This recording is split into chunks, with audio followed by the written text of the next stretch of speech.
So we are in here, and I want to make. I would like to. I would like to make. Promise is too strong, because I can't guarantee this, but I will make a good faith effort to not shit on this game too hard.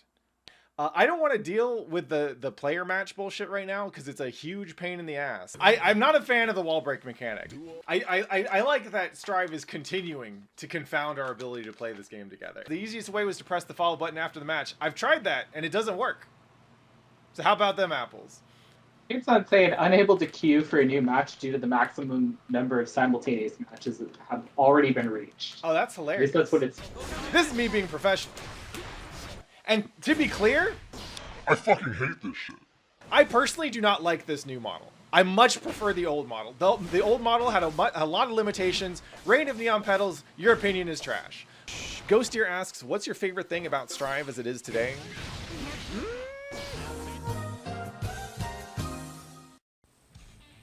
Hey, what up? It's pattheflip. Thanks for checking out the video. If you want, give me some money on Patreon or Twitch so I can keep on making cool shit. Peace.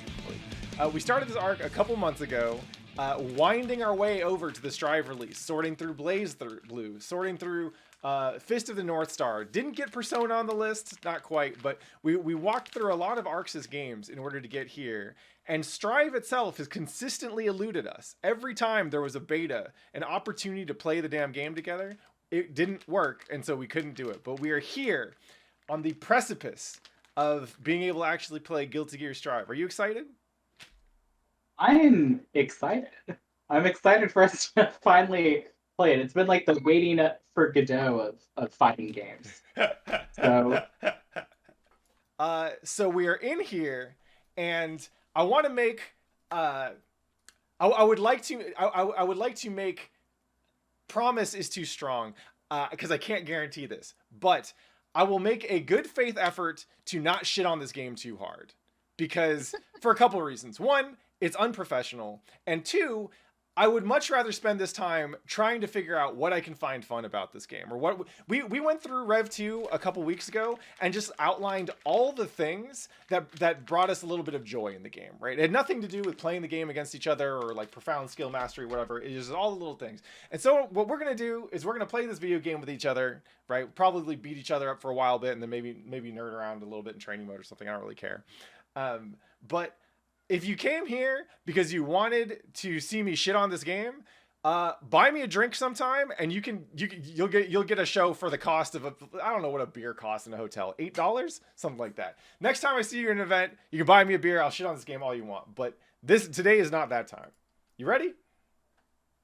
Yeah. I've been fighting my way up the floors. Okay, what floor are you on? Well, I was on 8, and then Leo booted me down to 7. Got it. Okay. But I also haven't played this game very much. I've not been in a great mood for fighting games. Yeah. And I'm struggling to find the right group of people to play it with. I think I'm in a cursed problem right now. Mm-hmm. My friends who are picking this game up for the first time, and having a really good time with it. Yeah. Are also people who I will simply delete. Yes. And they know that, so they want to play with me so much. And I do want to love and encourage them. Mm-hmm. I want to delete them just a little bit, right, so that they know who's boss, but I do also want them to have a good time. I don't want to fuck them up too bad. Aevee, I believe you're describing my entire social life for basically the last 18 years. Right, I'm finally in at the level where that's actually like a thing. Yep. But and so I haven't been playing it too much with the Holy Order, mm-hmm, either. So I haven't really played any games with them partially because the energy isn't quite at the same level as it is for Xrd. Yep. And also I'm kind of like, well, I play Xrd with them yeah, instead. Yeah. That's the thing. So we had our local venue is back open on Fridays, and so we've started having like gatherings there, right? Just casual sessions. Last week was the first session since Strive launched. We had 2 setups for Strive. I think it was 4 or 5 for Rev 2 and 2 for Plus R. So like that is the thing. Like actually there was a local tournament hosted yesterday, and I opted to stay home and play in Wednesday night fights instead of going to the local because I could get better competition and the netcode's good enough that it wasn't worth the 40-minute drive or whatever. Right. So that's absolutely a thing. Like if the people you're hanging with have more fun playing a different game, then you're probably going to play that game. Anyway, I don't want to deal with the player match bullshit right now because it's a huge pain in the ass. So you want to just meet in a park somewhere? Exerd lobbies are Mondays and Wednesdays now. And yeah, I did see that you can drop kick people off setups, which is pretty badass. That's pretty good. It's so that's actually the one thing I want from this game to be backported into Exerd, because if you could drop kick people off lobbies, then it would fix the server issue or the broken cabinets on spectate issues, which is hilarious.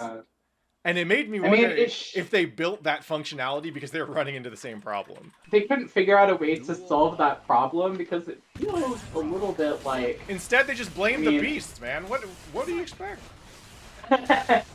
Also, you're playing Ram in this game? Okay.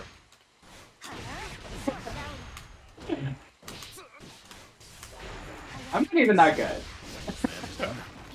Don't worry about it. But of course, did you think I was gonna play anybody else? I don't know, maybe like Giovanna or something? Nah, she's not cool. I love Ram. She's my favorite character. Wait, how the fuck? How do you figure? Oh.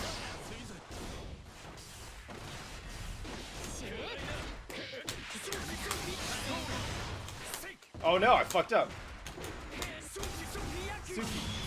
Oh shit! I don't even think that was a punish. I think I just didn't. I could have FD'd that.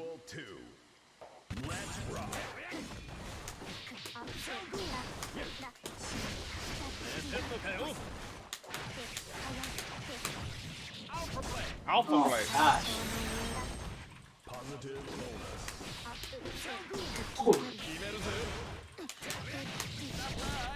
Surprise!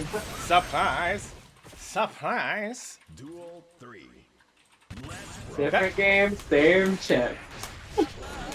Same Patrick, I should say. Oh my god.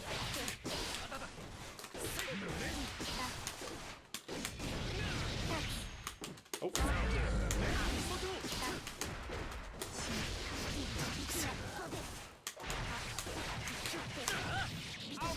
Alpha Blade. Yeah, I really like it. I try and do purple colors in games whenever I can.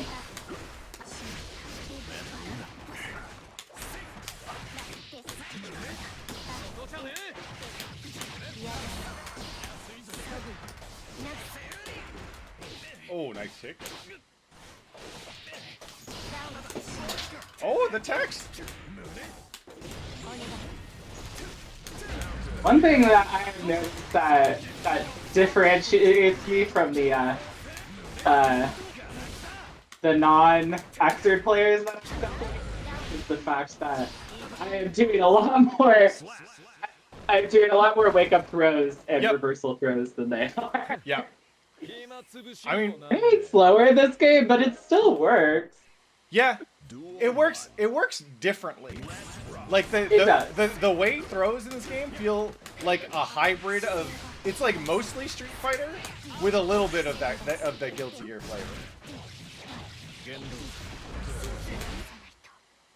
Like the first thing I did when I sat down and labbed this game after release was figure out it's like some like offensive and defensive like throw option selects basically, because they don't work the way they did in classic Guilty Gear games obviously, but they do work very similar to Street Fighter. Good one, man. No one's getting hit by that. Actually, that's not true. I've hit a couple people with it. You were not getting hit by that. You got hit by that, though. But, like, if you played Street Fighter V, you're probably used to delay teching on Wake Up. That absolutely works in this game. And so you have to do shit like you can do shit like shimmy.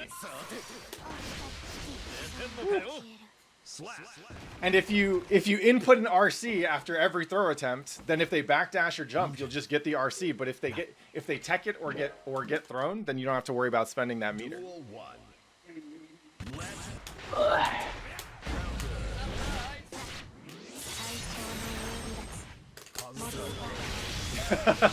I respect it.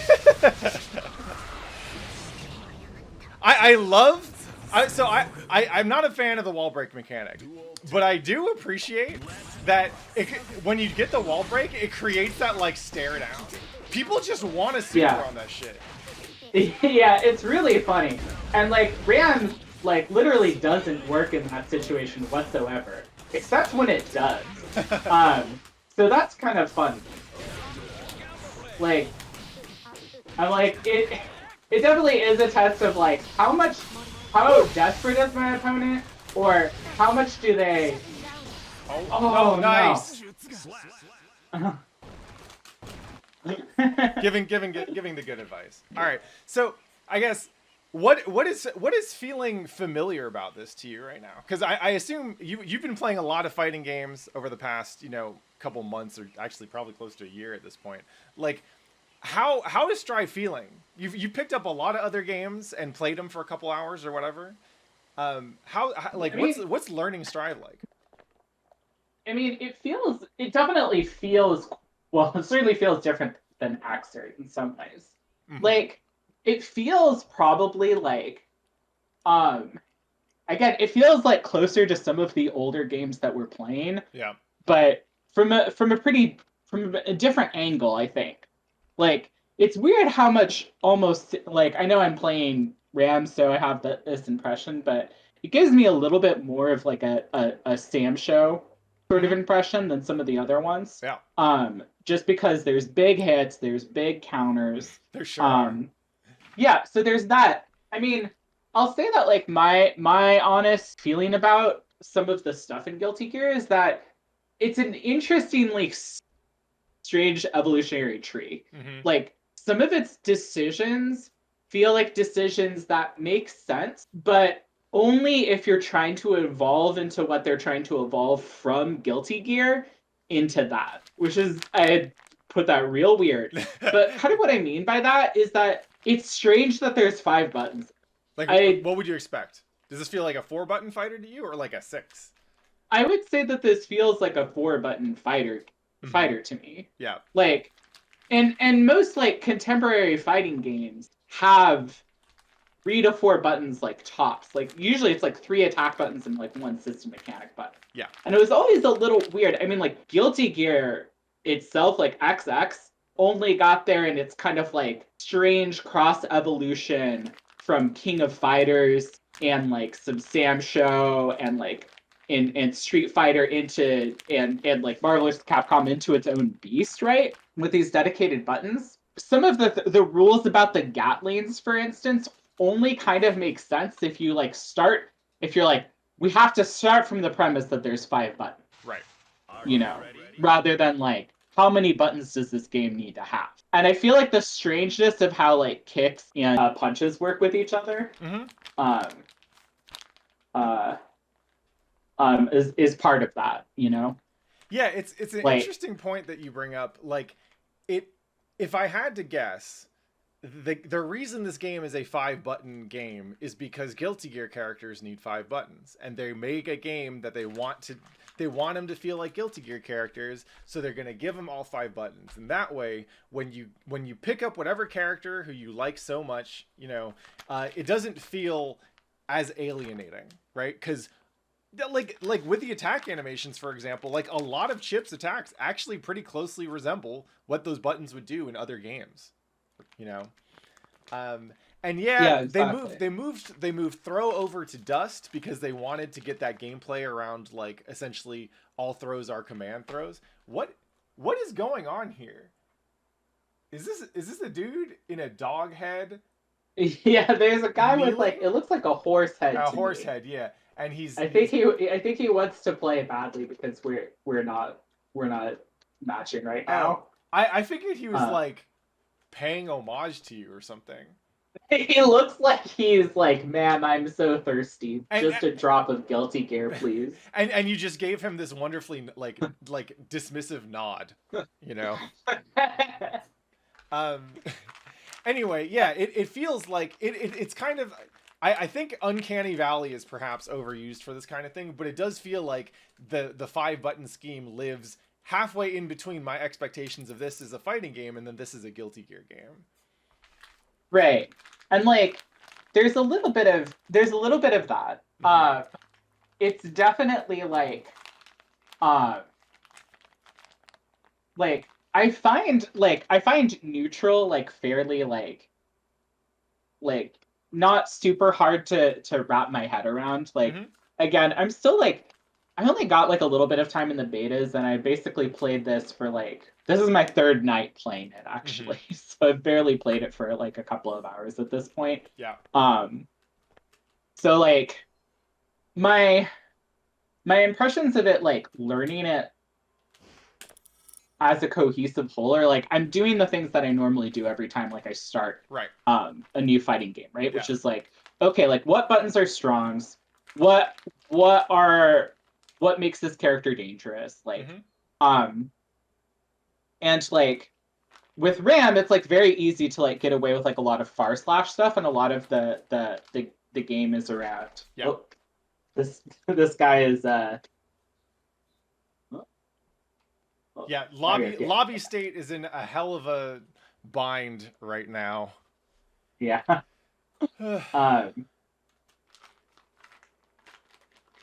Video games. I like that Strive is continuing to confound our ability to play this game together. It didn't freeze us out completely. Yeah. We managed to get a couple of games in, but this is an experience. Okay. Challenging you to a battle. Okay. I'm not going to press any more buttons because who knows what that will do. Just wait. Canadian Bacons asks, inability to play it aside, how are you liking Strive? Well, I'll give you 2 items of context without directly answering that question. One is I have a chat macro here in this channel to describe to get people the quick download as to my impressions. The second is I opened the stream by promising I wasn't going to shit on Strive too hard. So you can take that as you will.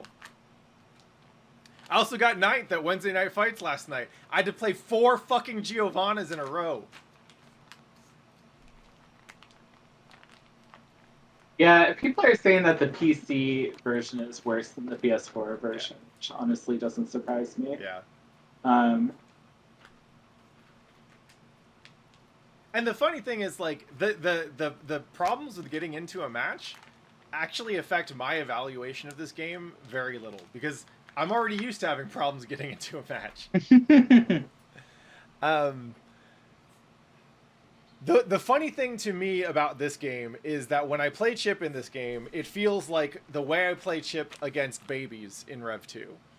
You know, when we got someone new to the lobby and I'm not trying to overwhelm them with a whole bunch of bullshit, just run up 6p, do some 5Ks into 2Ds, maybe get a little light oaky, nothing too special. That's how I feel playing Chip in this game. My impression of it so far, like, here's the thing is that I just, like, I don't have enough expectations for this game to have feelings about it at this point. Yeah. Like, mostly because, like, I already can't do shit. Well, I can't do stuff in I can do some things, you know, in Xrd. Yeah.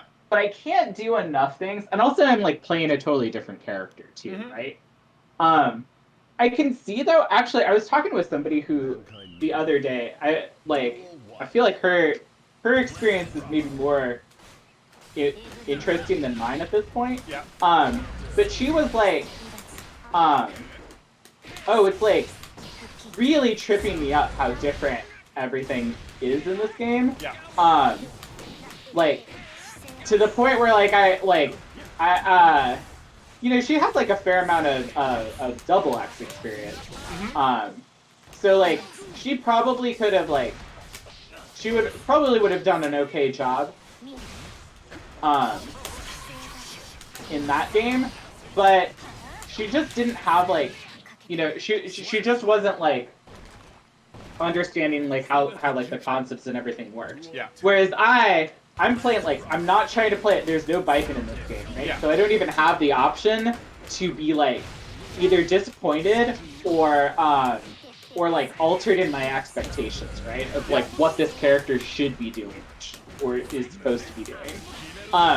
And I don't even have like the mastery of like system mechanics and stuff to know like what would make sense, like how do I expect to be able to like, you know, dominate my opponents, you know, in like a way that a high level player would do, right? Yes. No, I mean, and that's like, if I had to guess, like, how is your friend's primary experience with Guilty Gear, or is it, or do they have kind of like a spread of fighting game experience? I think they have like a spread of fighting game experience, but Yeah. like they mostly had played like, and I don't know when she had like last been playing this. This was a character. This was somebody though who was not part of my crowd of friends who were like, oh, like I haven't like played like, you know, I play fighting games when the new one comes out, and like I'm interested in learning the new Arc System Works game. Yeah. But I'm not necessarily like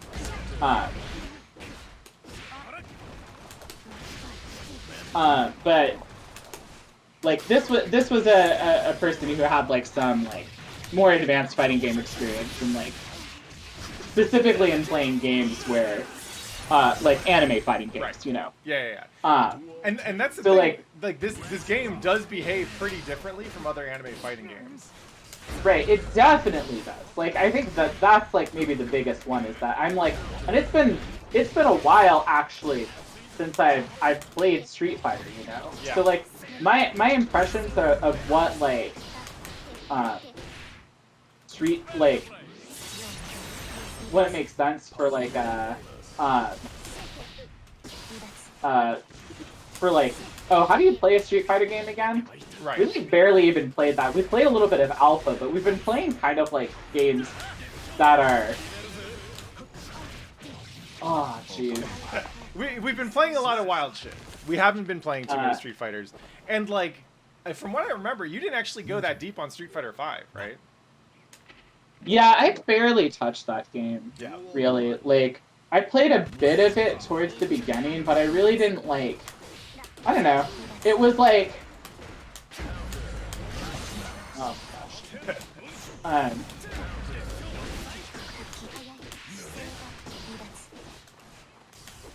See, in this respect, it's hard to say that it feels different from Red Steel. Yeah, no, I totally believe that. I think that one-sided ass beatings are kind of bizarrely one of the things that they kept. Yeah. And it's because that is one of the things that makes this game feel more Street Fighter-y to me. The one-sided ass kicking? Yeah. Or the Yeah, the one-sided ass beatings. Like, you can... This game retains the ability for you to just murder someone. And the kind of the difference is that the work or the skill asymmetry required to just murder someone is actually lower in this game than in other Guilty Gears. In my experience, anyway. Yeah, I have like I'm interested in like starting to learn what RC like actually does in any sort of way. Mm-hmm. You know, like I've barely been like kind of exploring that. Like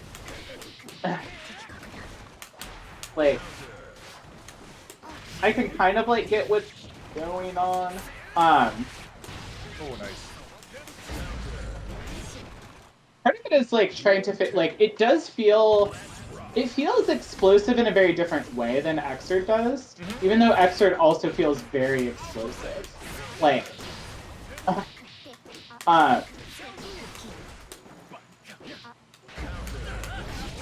sometimes it feels like it's like, I think my experience with this game is that like, I I feel like I did the wrong thing, that I didn't like not necessarily react in time, but I should have like had a better. I should have known better what they were capable of doing in that situation, if that makes sense. Like, I feel like I've there's a little bit less of like a feeling that I can kind of like take like do a bunch of actions in a row. Like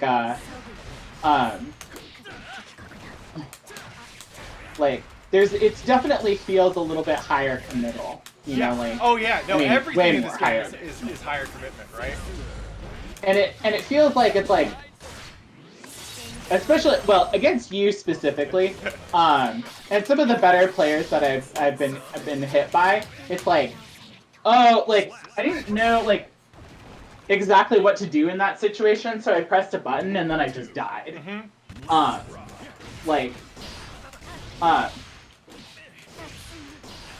I guess I'm trying to figure out how to. Oh, sorry. Say something again, real quick. Hey, oh, there you go. Oh. Oh, nice.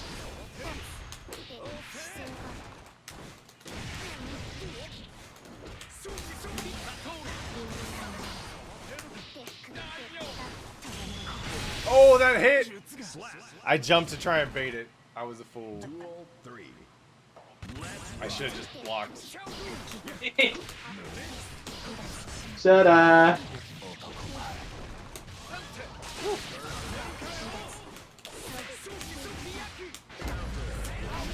Yeah. Oh no. So, yeah, in regards to what you were saying earlier, I have found that this game is it's more committal, and when you commit and it doesn't pay out, you go from I'm a genius to oh no. Yeah. Like pretty starkly, right? Whereas I think that Exerd, there's a range of different there's a bigger range of commitment, and so you can like fuck up in ways that don't cost you the momentum or don't cost you your turn.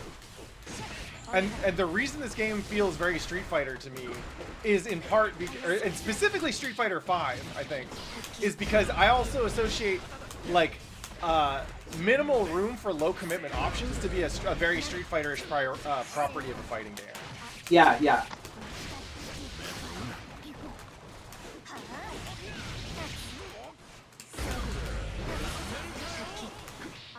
I actually play a decent amount of Plus R. I got third at Wednesday Night Fights the other day. Show some respect. But I don't stream it. Oh, jeez. Fuck. Same shit, different game. Yep. Ah.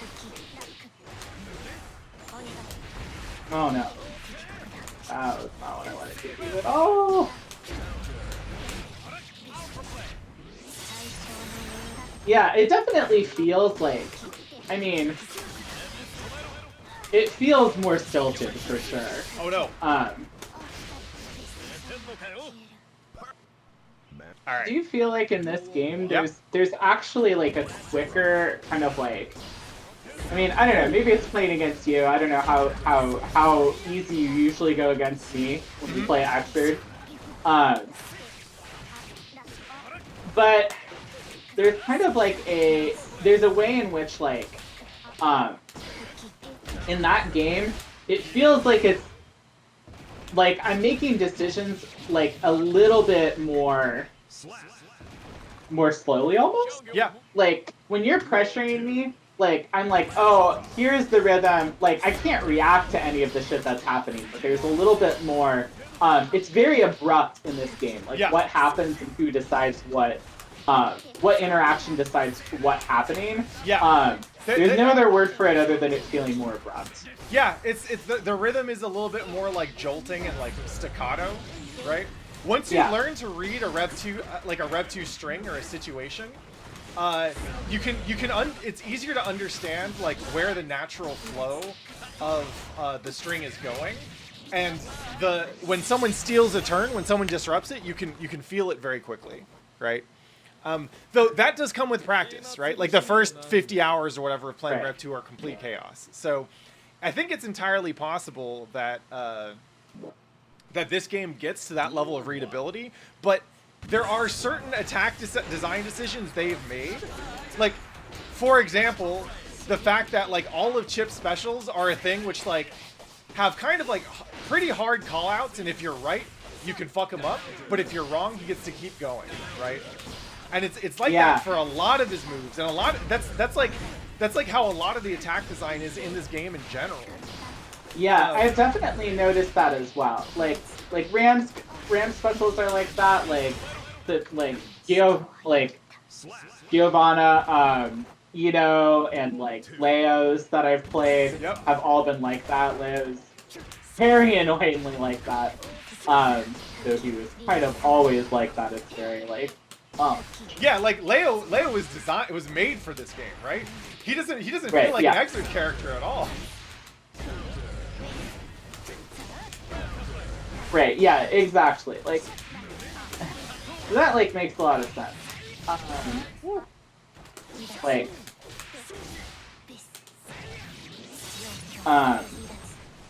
Are you not breaking the wall on purpose against me? Yes. I want to keep that corner advantage. Okay. Let's play 1 or 2 more games, and then I want to hop into training mode with you real quick, okay? We'll try that. Yeah. Very fast. Yeah, I definitely am, like, feeling... I mean, again, this is the thing, though, that I feel with, like, Xrd as well, where it's, like, when you're fighting a new character for the first time, it often feels really bad. Because you're, like... What is this person... Like, what are they doing, and how am I supposed to deal with it, right? Yeah. That's always, like, the question. I feel like because I know, like, I only am having less of that in Xrd because I've been playing that game for a while. Yep. You know, like, I've been playing it for enough that, I did not want to do that. Like, in Rev 2, it makes you feel like it teaches you to fight back under pressure. Mm-hmm. What I would say, the way that I would describe it specifically is that, like, in Rev 2, you really are, like, trapped there forever, right? I mean, like, there's no wall break, obviously, but also, like, when somebody is, like, doing a pressure string on you, even if you're, like, blocking it, you really are, like, staying there for a while. Whereas, like, in Strive, it feels like you stay there for, like, 5 seconds. If you press a button at the wrong time, you eat 1,000,000 damage. So it's, like, very, like, it's just, like, a way harsher, like, on-off switch. Yeah. Like, it's not like you are not trapped there for very long because you either, like you're either very right or you're very wrong. You're very right or you're very wrong. I mean, like, it's very, like, polarizing, which is different, though, than, like, being truly, like... So you're never, like, trapped there, like, forever. But you also do take so much damage in this game. Okay, I opened up a training lobby. I sent you the settings. You should be able to find me. Find me! I'll fucking do it. Alright, so I'm going to... And this is under player match under network, right? Yeah. Okay.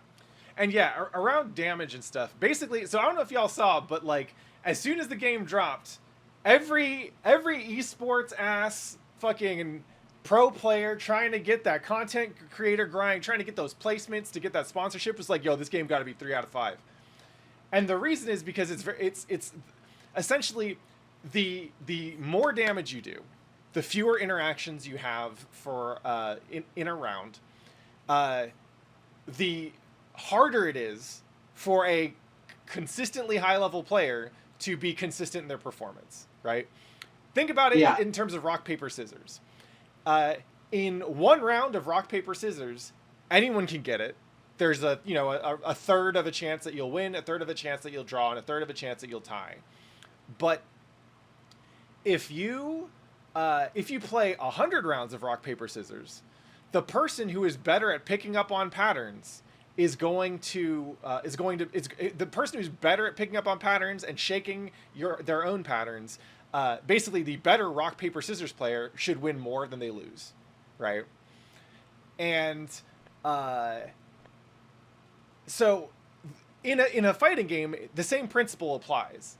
The longer a round is, the more health you have, the more interactions you have, the more opportunities there are for a consistently better player to consistently outplay the less good player, right? And so that's one of the things that makes this game like weirdly it's a strange way to make a game newbie friendly, but it absolutely works. Anyway, let's see how this training mode works. Yeah, it definitely is like, I mean, like, I totally see what they were going for and why, right? Because it's like, I mean, the comments about Mahjong, like, yeah, it was like Mahjong and it was like, what was it, shogi, right? And it's like, oh, cool. So yeah, so you can just reset it. Yeah, you can reset it. Let's see. I don't know if it has damage regeneration though. Let's see. Display settings, button settings, command list. Yeah, so it's kind of damage reset was the thing that I'd hoped for. What up, Keeb? But so what you were finding, and I'm just gonna go ahead and reset real quick. But like what you were finding was you're kind of getting run over once you get knocked down, right? Yeah. And so what would happen is very much. I'm just gonna run some knockdown shit on you real quick. So I'm gonna go ahead and get that throw, and you just want to defend, right? Yeah.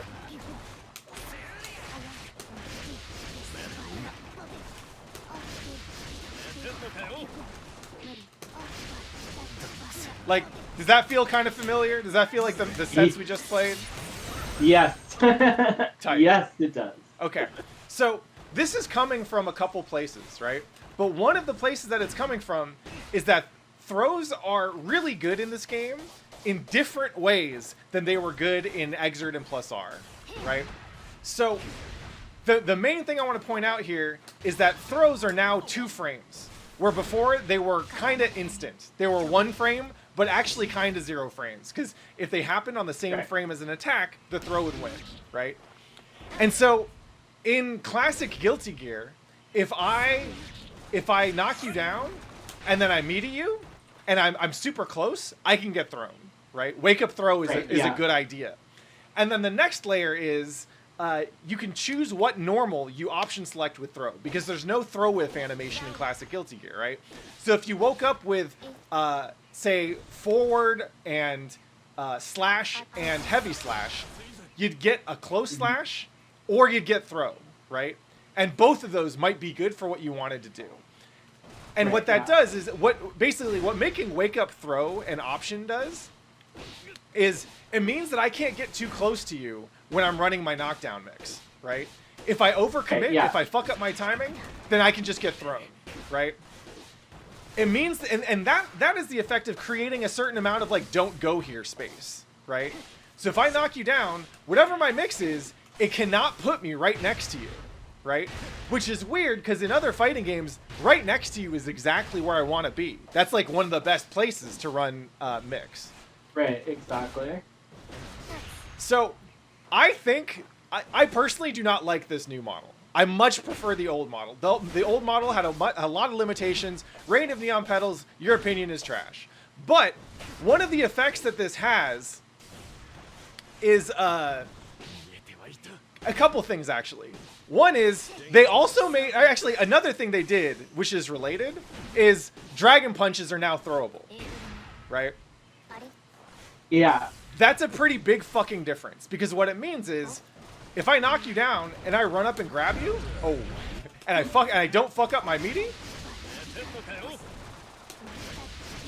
right? I'm running and grabbing you.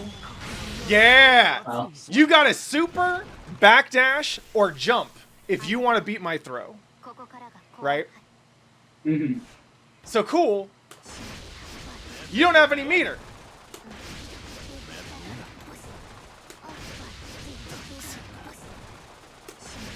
Oh, that was a good backdash, actually. right? So now check this out. Now I have, I'm going to knock you down, I'm going to run up and throw you, and I have meter, right? We'll reset it. Go ahead and jump. Nice tech. So that right there is it's the you can call it like an empty RCOS or like a PRC OS, but basically what that does is I can input that RC after every throw input, and it only comes out if I fucked up or if you guessed right? And it's a pretty good example of it's both a classic Guilty Gear option select, right? Like this is wild throw. Like people used to use this OS with wild throw. People used to use similar OSs for like burst baiting and early exerd. Essentially what it does is it lets me use meter to very significantly alter the rock paper scissors here, so that's even more in my advantage, right? Especially if I have meter and you don't, because now you are essentially forced to like kind of hard call out the shit, and even if you hard call it out, I only spend meter if you're right, and then I might still be right. Right. Yeah. Well, this kind of option select is where you start to find consistency, right?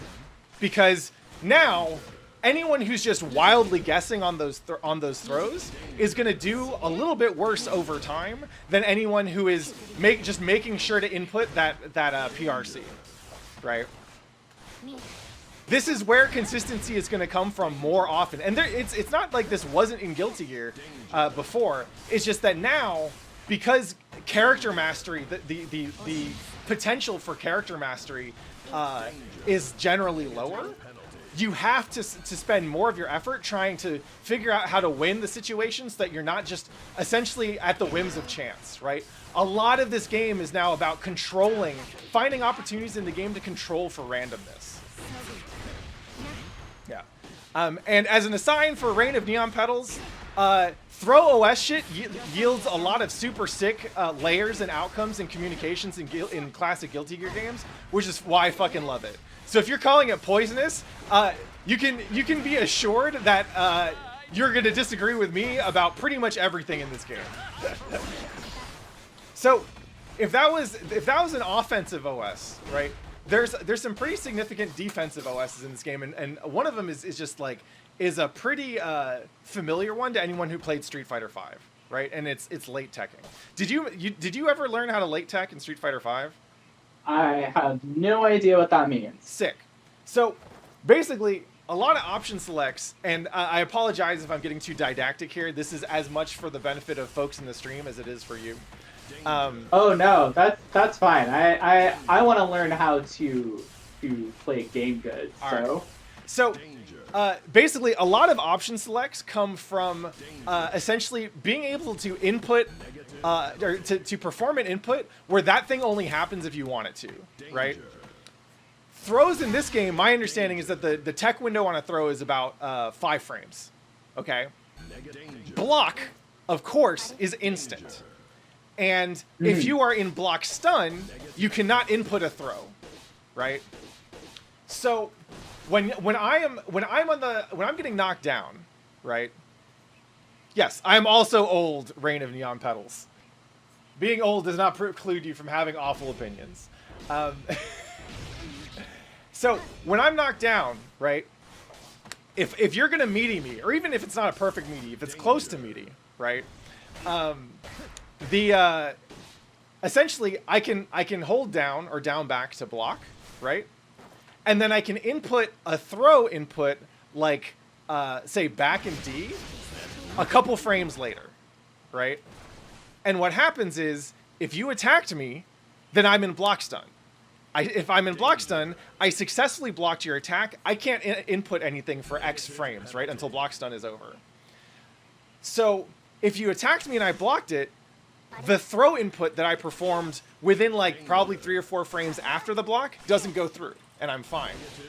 But if you didn't attack me, and if you threw me, then, well, my block is ignored, but that doesn't matter. There's no recovery off blocking if there's no attack. And so my tech just comes out. Yeah. Alfalfa, you can do this with backdash, but if you do it with throw, then you can actually throw meaties that are like fucked up meaties, basically. Anyway. So what you're gonna do review. is all you're gonna do is no matter what I do, so I'm gonna knock you down, and then sometimes I'm gonna run up and throw you, and other times I'm going to try and meaty you with an attack. And what you're gonna do is as soon as you get up, you're gonna press down back, and then immediately after you press down back, you're gonna let go of down, so you're just pressing back, and you're gonna press dust to get the throw.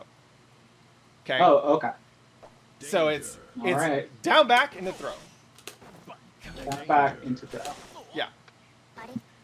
So I'm gonna knock you down, and then you're just gonna do this on wake up, right? And this will be good practice for me actually, because I don't know my meaties against Ram, and this game is definitely gonna involve practicing meaty shit. So I actually fucked up my meaty there, and you just threw me. That's awesome. Good.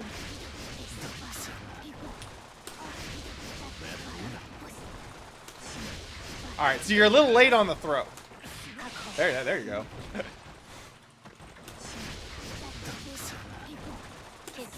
Woo! Nice. Ooh. That correct? Oh my god. It's actually so correct that you're throwing me, so yes. Alright, so yeah, that one was exposing the... Oh, I can just look at your inputs. That's kind of cool. Alright, I'm gonna do that next time. Oh, nice. Got it. So yeah, I think that was right. We're gonna try it again. Oh, yeah, I fucked that one up.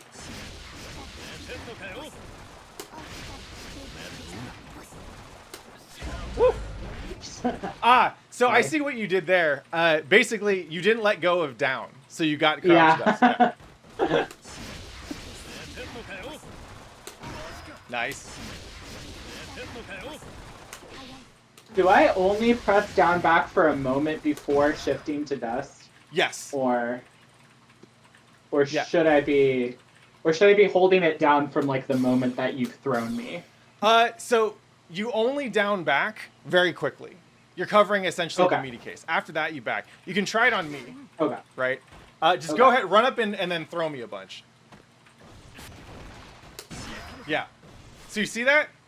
Basically, I'm blocking the 2Ds because when I get up immediately, I'm blocking low. And then if you try to throw me, then you get the tech, right? Okay. And this is an example of... So this OS got a lot of popularity in Street Fighter V because it was one of the first tools that people figured out to make the game feel less less like just RPS forever, right? And this is just one of those things that you can do that will make your interactions, like your defense, like maybe 10% or 15% more effective just in general. Negative penalty. Now, this is not a thing you should do every time, and the reason is, as we kind of saw already, right? Like, if I run up to you, and you go ahead and you do this, go ahead and try it. So if I know that you're doing this option select, then I can call it out by doing what's called a shimmy, where I don't come in with a meaty and I don't come in with a throw. I make you think I'm going to do that, and then I step out of range and let the throw whiff. Right? Mm-hmm. Is this stuff making sense? Yeah. Will this also like what? So if you do the low, I'll block it. I'll block the meaty, and then do I recognize that and just like keep blocking that way, basically? Yes. If you successfully block the low, one, assuming this game... Here, do me a favor. Hold back. Yeah. I'm going to run up and do a block string. hold back, and then once the first hit is blocked, just let go. All right. Okay.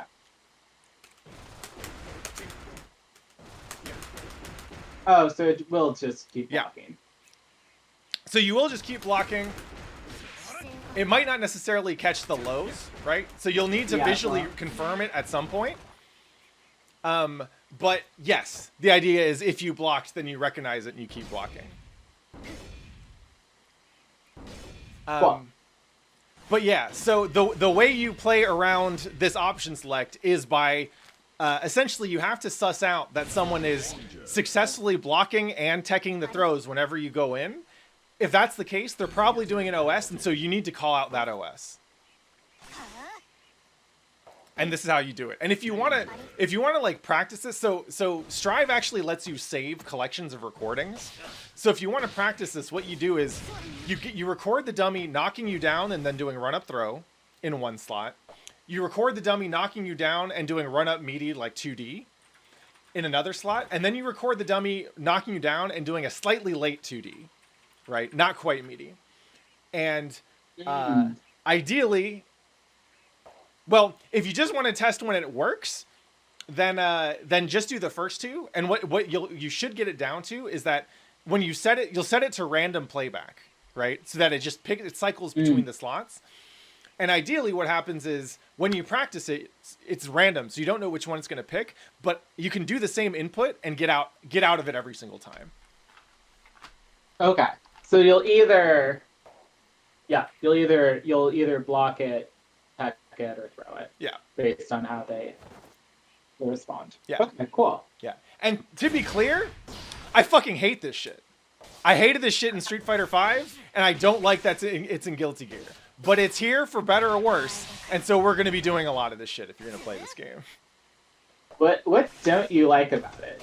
I know you said that you wouldn't shit on Stripe, but I am curious what you don't like about it. So the thing that I really like about the way throws are handled in Exert and Plus R is that essentially the way the timing windows work out on when you are throwable and what an opponent needs to do in order to throw you, and like as the defender, and like what you should be doing on wake up, create a lot of really interesting room for character specific interactions, right? Because it's in classic Guilty Gear games, a lot of your option select ability to deal with throw situations is dependent on your other buttons and what they do, right?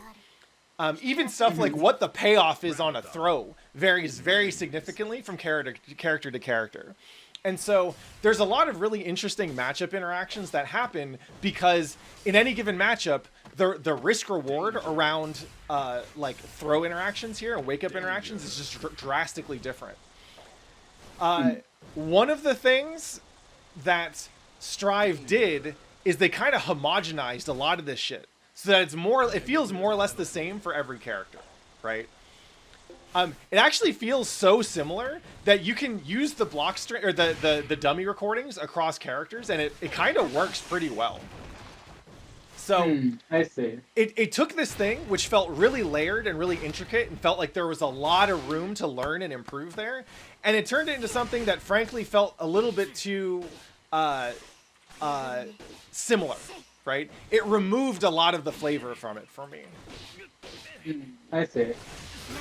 And like, to be clear, some of these option selects, like the empty RC that I was doing earlier with the throw whiffs, some of these option selects do exist in like Rev 2, for example. It's just that they're a lot more situational. Like with Chip can actually OS YRC his 6P. So that if it hits, great, and if it whiffs, he's got the YRC on deck, he can continue his turn. But in order to do that, he has to be between 25 and 50 meter. Because if it's 50 meter, then he'll RC no matter what.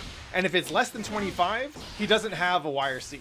Shit like that to me is really fucking cool. Like, there's this very specific thing in this very specific situation that I can do that is just this small little moment of mastery that, like, I personally haven't gotten good at that stuff. But I look forward to one day getting good at it, right? Yeah. And I can kind of see that. as the thing. It's still beyond me though. Yeah. Because your brain's not there yet, right? There's all Yeah. these other things that you have yet to learn. I learned about that 6P YRC OS like years ago, and I still haven't worked it into my game because there's other shit. It's actually pretty funny. Because Strive is the way it is, I am learning how to do more of that stuff like earlier than I would bother to if I was just playing Plus R and Rev 2. Gotcha. Yeah, because the opportunity presents itself. Yeah. And Mr. FCC, just so you know, there's actually someone on Twitter who's already been modding Gatlings into this game, which just fucking cracks me up. That's funny. Yeah, I can see that. Like, what would be? Do you have? I don't want to derail too much, but do you have like what would the example of that situation be in like the bike and shit matchup, for instance? Like, sure, like in regards to like knockdowns and throws and stuff. Right. Yeah. Just like, I want to know. I guess I want to like. I want to see this picture, right? Sure. Like, of what would be different if that like, yeah. Sure. So Biken is an interesting one, obviously, because Azami immediately confounds everything, right? And so, as an example, if you run up to me and you suspect that I'm going to do any kind of throw OS, you can actually just Azami it, right? Because what'll happen is if you threaten with a throw, but you don't actually throw me because you're out of throw range, then whatever I OS'd with will come out, and I'm committed to it, right? I see.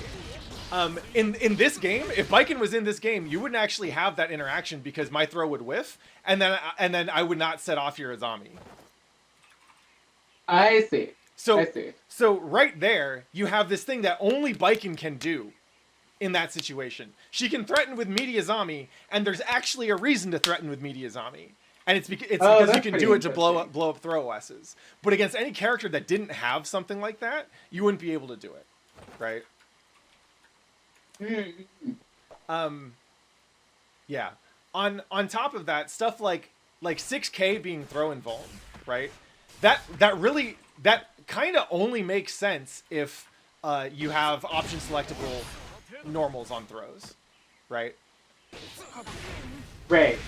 Because what you're doing is you're saying, oh shit, well, throws are normally 1 frame, so normally if I try to meaty with this button, I would get hit. But if, because the button's throw and vuln, you're specifically calling out that option, right? And it'll give you a counter hit because whatever normal they option selected off the throw would instead get hit by the 6K. And like, I think that's kind of cool because then that starts to reward you for knowledge, right? Oh, these normals are throw and vuln. So if they did this to me, they are expecting that I'm going for the throw, right? Right. Yeah, like Viking 6K. There's probably. Well, I would also love more ways to learn how to kill people in this game. I mean, it's a good question. To be honest, like I'm still very much figuring out this game myself. I will say that like because of the stuff we've talked about, there are some things. Let me put it this way: in earlier Guilty Gear games, being able to do stuff like understand like fuzzy FD jump out timing, or like the throw OS stuff we were talking about, was kind of key to getting yourself out of there, like making the RPS situations a little bit less rock paper scissors, right? Right. In this game, there's going to be some stuff like the stuff we talked about to make things a little bit less rock paper scissory, but I think in general the game is just looking like it's going to be more rock paper scissory, at least right now. And so a lot of what you're going to be looking for in this game is moments of consistent stability. So, like, essentially moments where you can create unambiguous wins. One of them is going to be punishing, right? So some of it is knowing what to punish. Some of it is seeing when you can get better punishes. You can go with, like, Dauro as an example, right? So I'm guaranteed a 5K into 2D, right? If I block Dauro. which is not bad, but it's not great, right? If I instant block it, which is really hard, but if I instant block it, I'm probably not going to instant block it. Yeah. The instant block window in this game is like 2 frames, I think. If I instant block it, then you would be right next to me, and I could punish you with a full combo like this, right? And that is one of those areas where it's like, oh, you're just if you show you are seriously better at this game in this very specific skill test, then you win, right? There's going to be a lot of stuff like that in this game. So instant blocking or figuring out punishes, right? If you go, do you remember Ram's like the like overhead slam attack? Yeah, that. This like, one? Yeah, do like that off a block string or something. Yeah.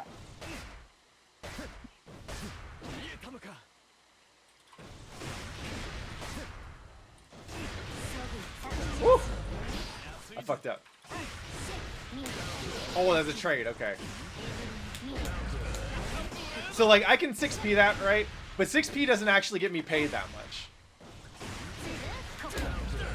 If I react to it properly with like a close S, I can get paid a lot more, right? But the thing is that I need to be looking for that, and I need to be looking for Daoro, and I need to be looking for that stupid claw attack thing she's got, right? This one?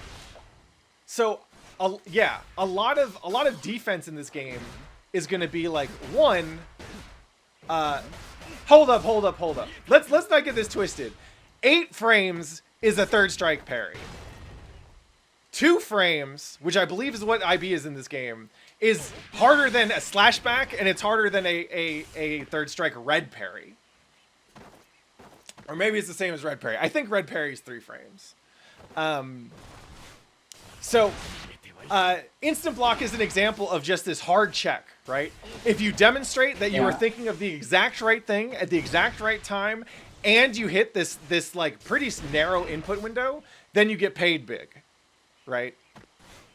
And if not, then you don't. You have to hold whatever the smaller payout is, if there's any payout at all. It's the same thing with like hit confirming off counter hits or anti-airs or whatever, right? A lot of this game is now going to be much more about responding to specific challenges, to specific moments, in a way that's highly optimal, right?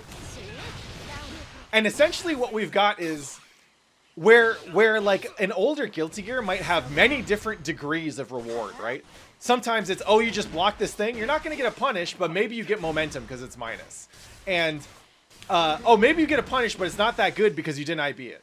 And oh, if you blitzed it, okay, cool. Now you're in this mini game where if you win, you get paid really big. But if not, like you could actually blow up, right? They basically streamed out a bunch of these interactions, and so whenever there's a moment where you can win and you don't win, like you gave up something very valuable in this game. Yeah. And to me, that's actually probably the most Street Fighter-y thing about this game, right? Like, Street Fighter is, there are a set of certain tests that we all agree about on when we're playing this fighting game. And it's stuff like, can you whiff punish, right? Do you know the defensive and offensive OSs? Do you have your meaties down? If you're doing all these things right, then you will win more often than you lose, and you'll do well in tournament, and blah, blah, blah, blah, blah. But if you don't do these things, then you're playing the game worse, and you're probably not going to win as much. Because your capacity to outplay the opponent in ways that aren't defined by these strict skill tests is pretty low, right? When I play Chip in Rev 2 or Plus R, there are dozens of ways that we can play differently, and we can test each other and we can outplay each other that have nothing to do with the relatively narrow skill tests like instant block or punishing or whatever. Like Soul is a good example, because in Plus R and in Rev 2 you have to beat his specials in order to beat the character, and some of that is you can IB it, but some of it is also maybe you can blitz, and blitzing is a little bit easier than IBing. Or maybe you learn the fuzzy jumps, and that's how you deal with the with like wild throw mix, right? Or maybe you just stay out of range entirely, which is not really something you can do in this game. So yeah, if you want to get good at this game, there is going to be a lot less of the part where you get to like feel like you're learning how to use your character in new and special ways, right? Either ways that are unique to you or ways that you take an inspiration from other players, because the characters just have less to do overall. Instead, everyone is kind of agreeing to play the same game, right? Everyone is agreeing to play a game that's a little bit more about optimal punishing and optimal defense and optimal conversions and that kind of thing. And if you got them, right, and some of it's like situational, some of it's matchup specific, some of it's like resources and your proximity to the wall. If you got them, when you win, you'll get paid out more than the other person, right? And if you don't got them, then your ability to find room in this game to outplay the other person is a lot more limited. So everyone's agreeing to play the same game, and that does indeed make it more learnable, but it also means it's going to be a little bit less creative. And like, as an example, like when I see clips of chip players having fun in this game, they're doing a lot of this. Oh, they're doing a lot of getting thrown. No. What up, Harrow? No, this is criticism. I didn't say I wasn't gonna critique. I said I wasn't gonna talk shit, or I wasn't gonna shit on it. This is me being professional, right? Alpha Blade just crosses you up in this game. Alpha Blade did not cross you up in previous games unless I was very, very skilled, or if I went for Alpha Plus, which you have plenty of time to react to, right? Nice. This kind of thing is the kind of thing that like I look at, and I've seen a lot of other good players look at, and they go, oh, this is a noob trap. This will, like, Alpha Blade is probably not going to be a very effective tool more than like once or twice around in 2 months, I'll say.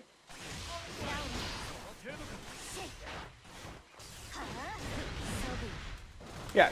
So Reign of Neon Petals brings up Summit, and it's funny because what I've seen of Summit playing is most of what he does is he doesn't use the stuff in Chip's kit that he understands to be bad, or to be ultimately like low risk, or high risk, low reward, right? Alpha Blade is weird because it's high risk, low reward. And so being able it's like a classical problem, right, in a lot of fighting games where it's like, oh, this thing like activates this particular kind of rock, paper, scissors, but as soon as you know the answer for it, it is no longer good. And so the way that they've designed a lot of the moves in this game are a lot more about, hey, this thing has an answer. And because there isn't much room for nuance, they can't give you that much time to show that you know the answer, right? Because if they give you a lot of time, then eventually everything is going to be reactable or option selectable, and defense is going to be too strong. Oh, I see. Like, so you're saying like maybe that's why damage is so high in the game? I think it's why damage is so high in the game, and it's also why they stripped out a lot of the things that let you get more nuanced outcomes in Plus R and in Rev 2. Yeah. I mean, yeah. No, that makes a lot of sense. I feel like that's also like, I mean, I guess at the level that I play Axard, I also like see that as like a major component of how I'm like interacting with it, because it's like, oh, I'm getting blown up by this because it's a pure knowledge check. As soon as I like figure that out, like then I'm playing, it's like, oh, it's time to learn this character's rock, paper, scissors set. It's time to learn this character's rock, paper, scissors set.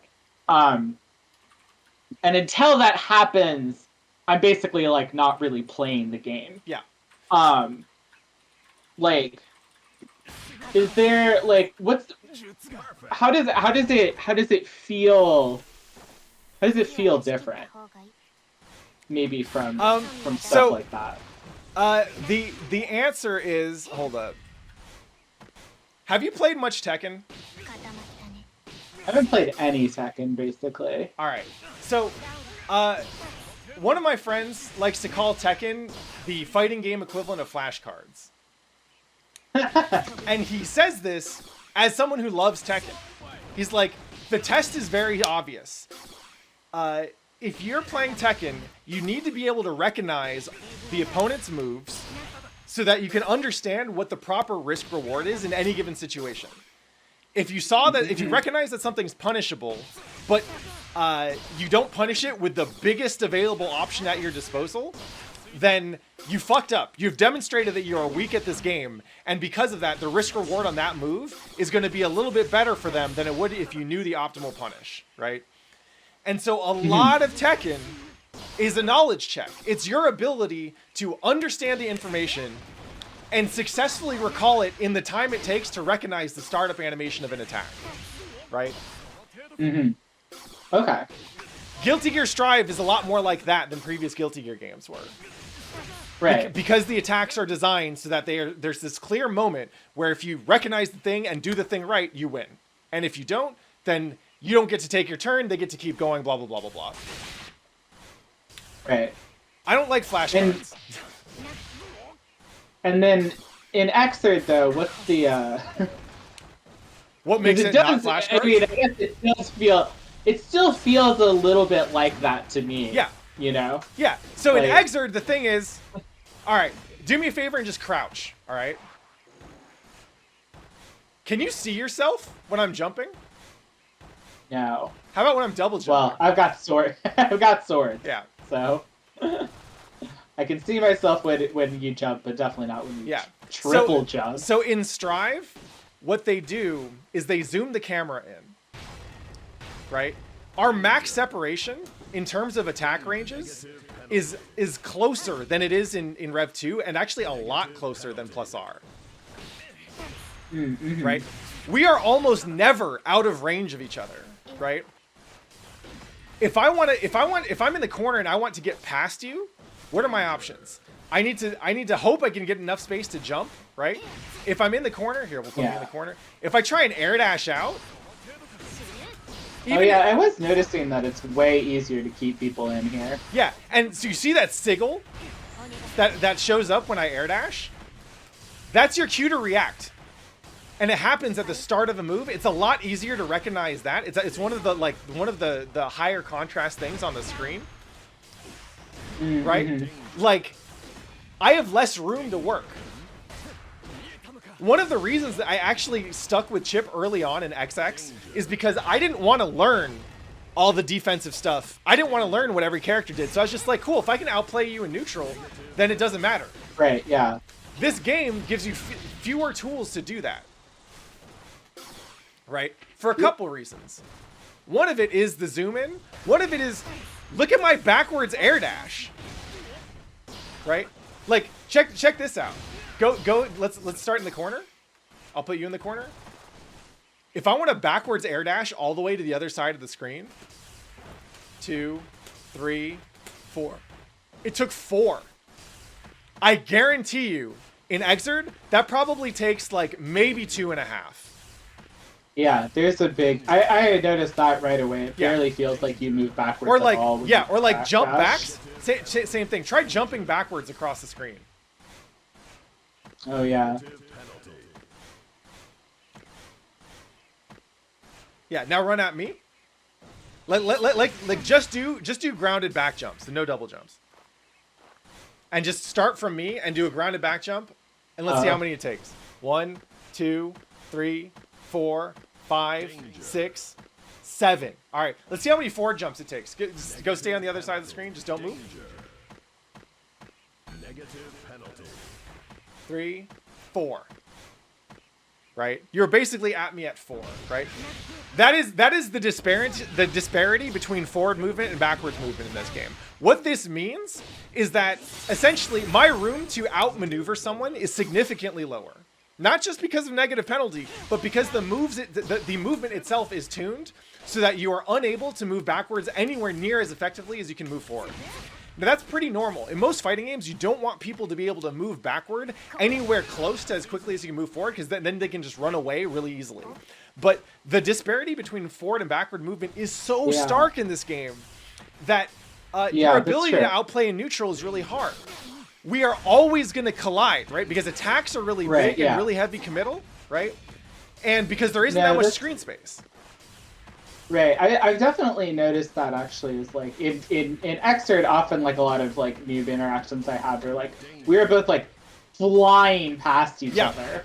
Like, there's a lot of like kind of like interaction collision, and there's just a lot more. There definitely feels like there's way more room on the space to maneuver. Do you remember playing Melty Blood? Yeah. Think about the size of those characters relative to the screen, right? A Melty Blood character, unless it's like Nero, like the maids probably come up to like Chip's like shoulder or something, right? And they're in a screen size that's probably around the same size as a plus R screen. You have so much room to move that you get this really interesting neutral stuff.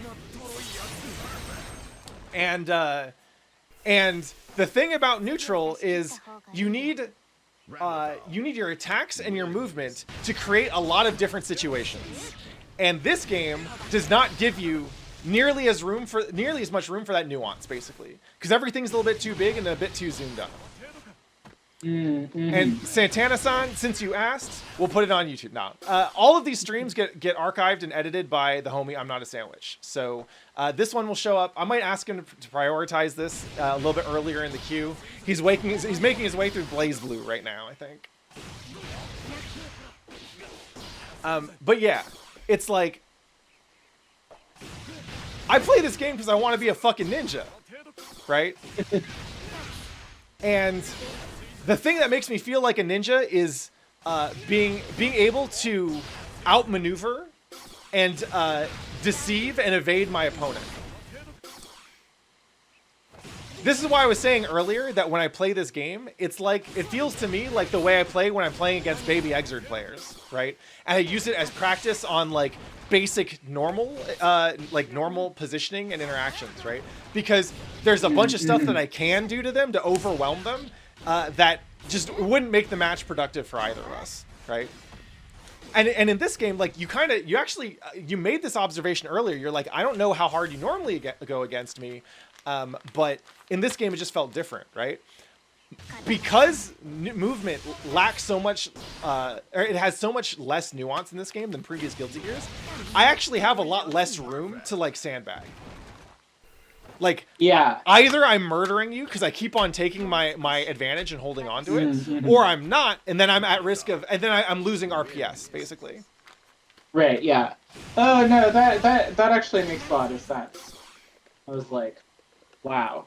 I was like, I do feel like you're saying, like, I can tell. That actually makes a ton of sense, because there's less of that kind of, like, I felt that with like even actually interacting with other players who I know, where it's like they've got like I'm not the level where I'm able to dominate them quite this hard, but even because of that, it's like, oh, like if I stop pressing buttons, you're just gonna hit me with like a May like 6H or something like that, and then I'm going to eat shit and die immediately.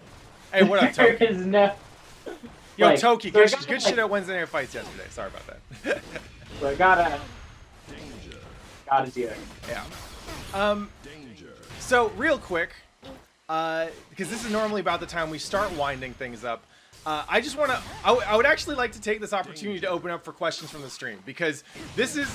I'm not going to say this is the only time I'm going to be streaming Strive, but I'm definitely not going to be streaming much of this game. And so if folks have thoughts for or questions for either of us, feel free to drop them in chat, and we'll get to them for a bit. Yeah, I'll say that, like, one thing that I am noticing is that, like, I'm not sure how much, like, I will stick with and play this game. I've got to, like, say that I have to. What I know is that, like, I'm gonna stick with a group of people who's gonna be like playing the game for longer, you know? Yeah. What I am noticing is that a lot of friends like are having a good time with it, and that it's easier to play it with them than it is for a lot of other games. Yeah. Even for like Grand Blue, which was like the last game that they would have picked up. Yeah. Like, the fact that you can actually, like, well, you can't play a fucking lobby with people, which is a big pain in the ass. Like, so I don't know, like, I mean, that's gonna be painful. I like, the fact that they messed it up at such a... Yeah, the fact that they messed it up so badly at such a critical time, I think is actually like I'm gonna say like, you know, I I appreciate and even like feel myself your criticisms more and more. Yep. But in terms of an actual like fighting game, like for the game that they made and the reasons that they made it and how what it will exist in the space of, Yeah. you know, the Yeah. the biggest major like there's all of this stuff that's like, you know, like they're gonna have to iterate on this game for years to turn it into something that even like feels like, you know, like a real game, right? Well, but aside from that, the biggest sin is like that the lobbies don't fucking work. like that like the netcode works so I can play my friends and it feels really good, right? Like I'm actually having like we can't blame matches on lag anymore. We can't like have frustrating like having that frustration gone is actually like really strong. Yeah. But they just replaced it with a different frustration. Right, the fact that there's a little bit of that, I like we've actually had some, like 5 times like meeting in the lobbies and stuff like that. But that like that friction coming at the like the most important time for people to receive the game and enjoy it. Yeah.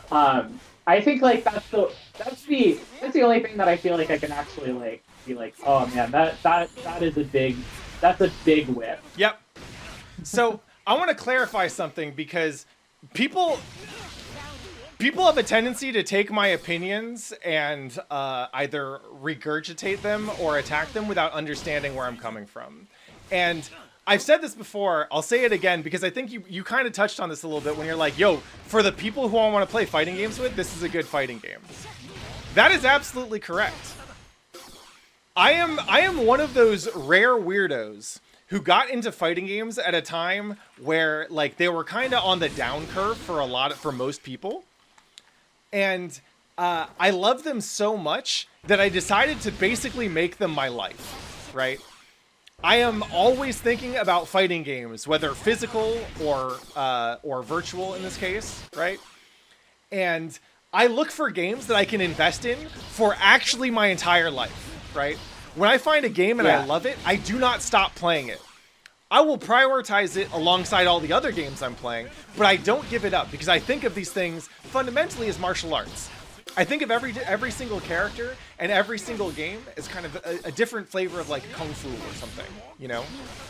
And so when I'm talking shit about this game, it's as someone who would love to play this game for the rest of his life if it were the kind of game that was designed to do so. And I don't think of it as a forever game. That is where I'm coming from. That is the standard that I apply to this stuff. And most people are not crazy enough to think about fighting games like that. Yeah, like that's kind of the thing, right? Is that like, which I really appreciate. I really appreciate hearing that opinion. And like I said, like the more that I play Xrd, the more that I really see it. Mm-hmm. On the other hand, it's like for most of my friends, like they would have to play this game for so long to even like start to be like, oh, there's like not enough for me to do in this game, right? Like and that's kind of why I take this perspective, right? Is because for me, playing a fighting game, and actually it was less about the games that I was playing. It was actually more about like doing Shotokan karate, right? Like I think of fighting games that don't reward you with endless mastery to be kind of a waste of time. Like I think of it as like if you don't realize that if you think that this road is going to go on forever and you're down to follow it because you really love this game, and then you get to a point and you're like, wait a minute, it actually ended, right? Like to me, that feels like a disappointment and a letdown, right? If like think about Marvel vs. Capcom 2, right? And think about how if you played it without realizing that that there's 4 characters who basically define the meta, right? And you got really good at like, you're like, oh, my favorite team's Mega Man, so I'm going to pick Mega Man, Roll, and Tron Bonne. And then you discover that team is hot garbage after putting in 2,000 hours, right? Like, to me, I consider that a failure on the developer's part. They fucked up. They created this game that like had this really rich experience and ramp up, but then you get to the late game and you're like, oh, wait a minute, this fucking sucks. It actually it feels like Diablo 2 before you could re-roll skills. And so if you fucked up your build or you realize that build's a dead end, well, I guess you just have to start back at the fucking beginning on a new character. Right? So like, Yeah. I hear that. I'm like, I consider that like the biggest waste of time, right? But obviously, there are plenty of people who will play a fighting game and never get anywhere close to that, and they just want to have a good time, and that's great, and they should do that. I mean, I think that, like, well, in that defense, though, it's like, they don't have to, like, you know, there are plenty of people, though, who played Marvel vs. Capcom 2 at that level. Yeah. And, like, you know, they're like, oh, shit, like, we played this game as, like, a kid, and, like, didn't even, like, scratch the surface of what we could do to it.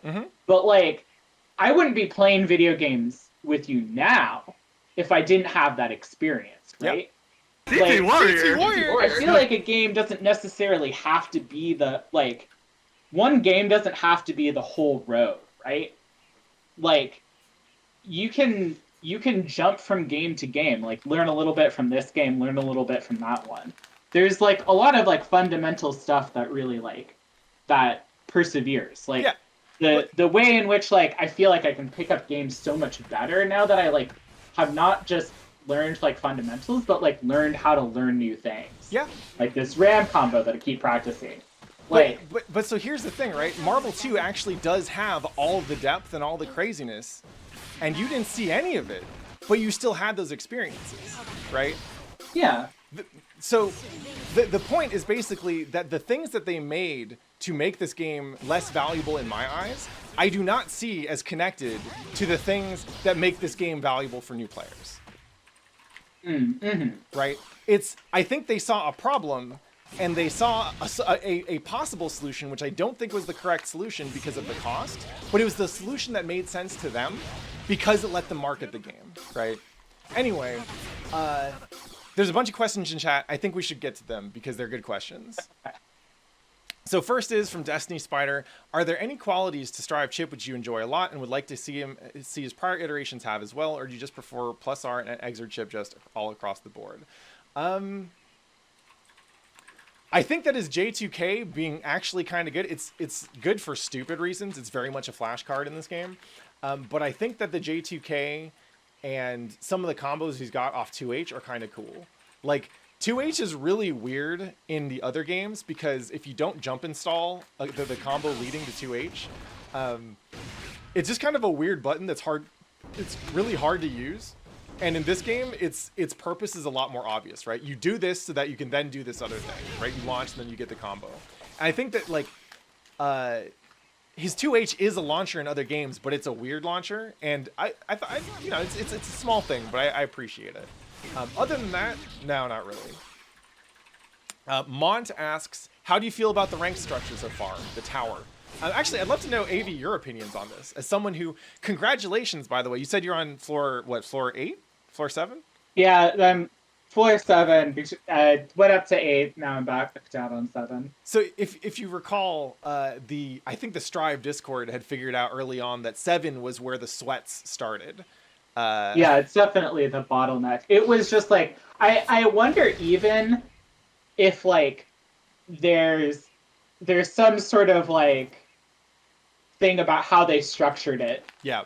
To make it, like, pretty easy to get up to 7, but for that to be, like, your stopping point when the competition ramps up.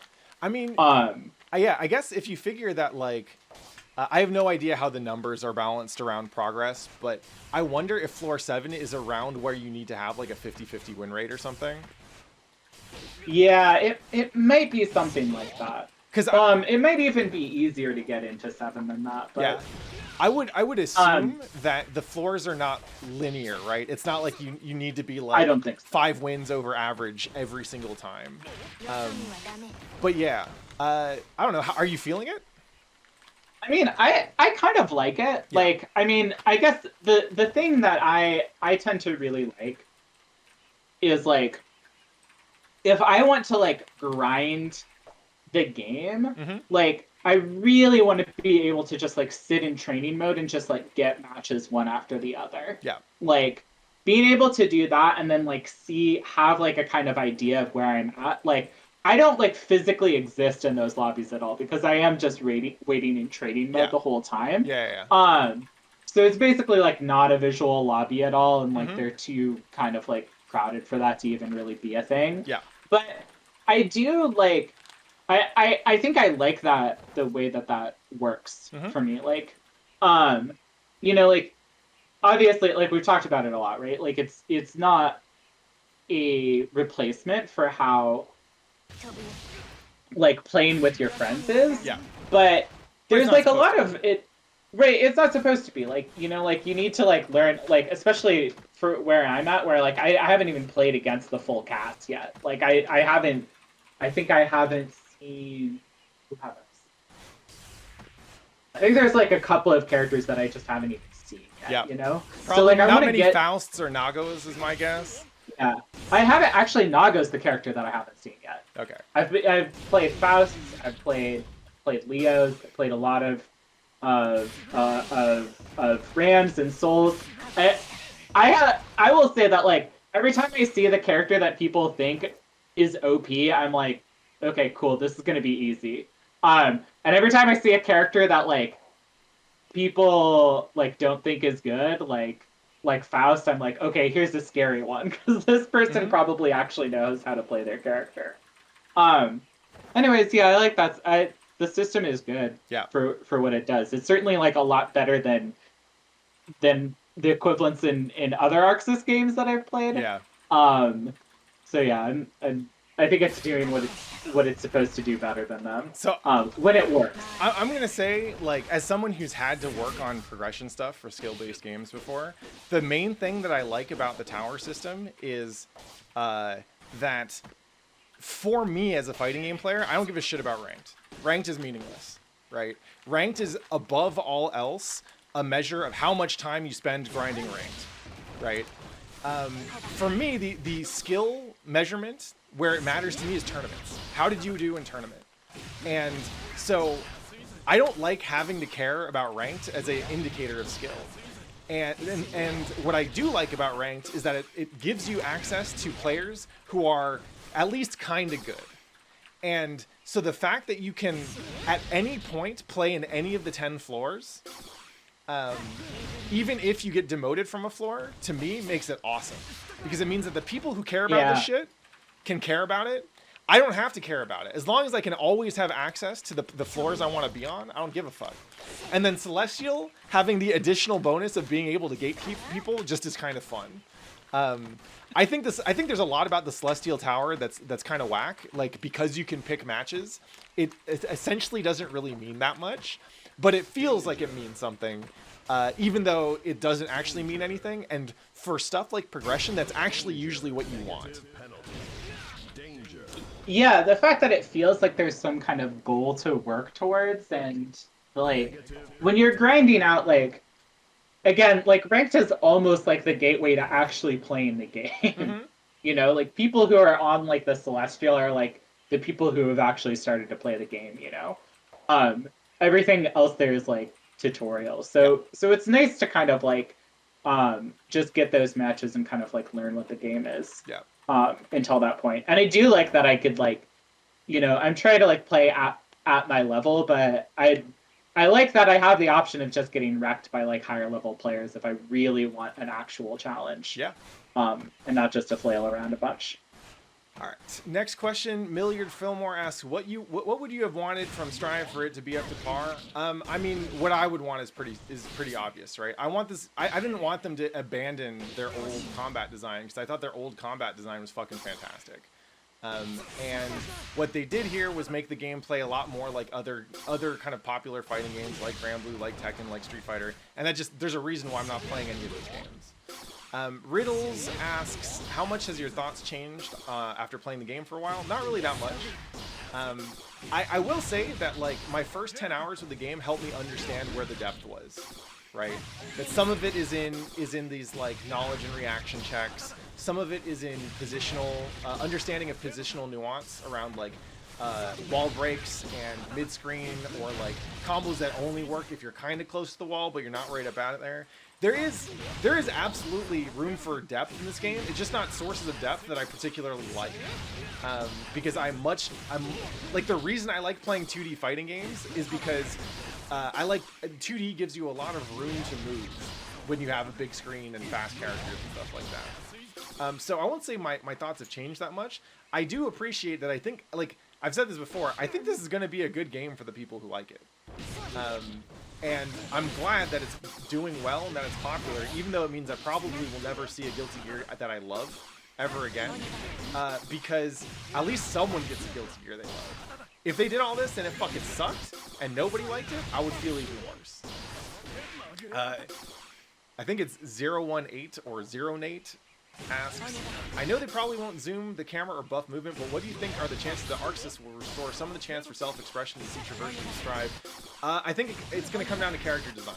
I don't think they have that much room in systems, short of like adding more metered options, perhaps, or maybe changing the way that some things work around, like wall break or whatever. I do think there's going to be, well, expression is funny, right? Like, the thing that character expression fundamentally is in a fighting game is players of similar skill levels can disagree on how to play the character.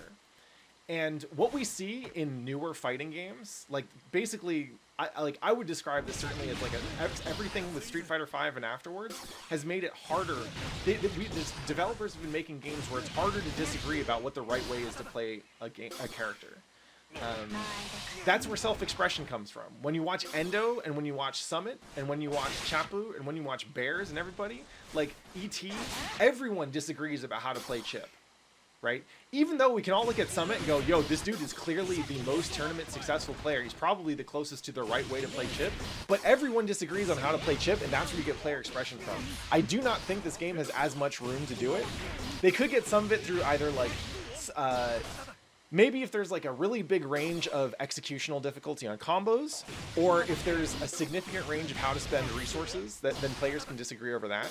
But it definitely doesn't feel like it's anywhere near as flexible as other games in that regards.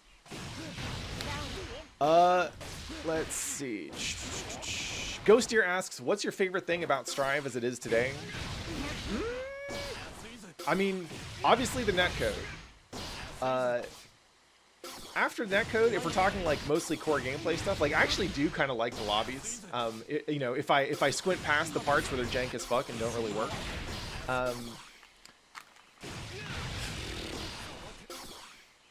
The outfits, like the new costumes, are kind of growing on me a little bit. I haven't watched the story mode. The story mode might be really good. I don't know.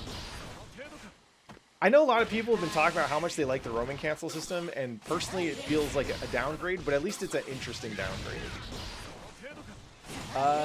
Actually, maybe Chip getting the otter has been my favorite thing about this game. I will legit go for charged 5Ds just to see that little guy come out.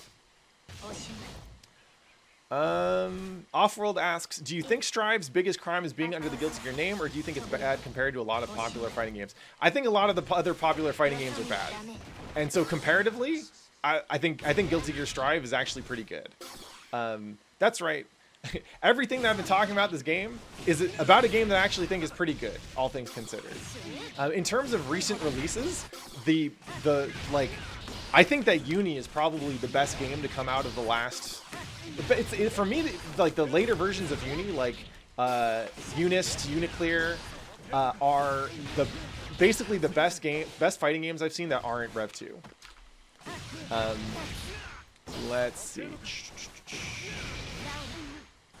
Do you fear that every game that Arc Sys puts out from now will disappoint you like Strive does?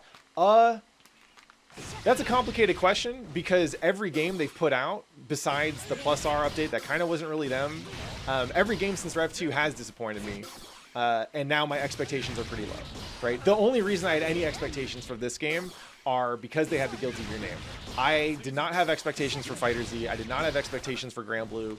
They're working on their was it Dungeon Fighter Online? I forget what they called it, but they're working on that fighting game, and I'm like, I don't expect much from that. Like, I think Arc Sys knows the kinds of games they want to make, and they just aren't games for people for me at least.